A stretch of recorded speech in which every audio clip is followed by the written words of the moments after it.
Det var en vinterdag, hvor vi sejlede ud og endte med at have en sneboldkamp mellem to skibe til søs.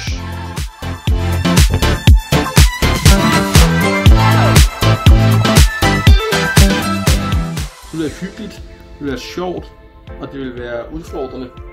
Sejlads, hygge og fællesskab. Vi er tæt på nu. En eller anden bort, der er skidt.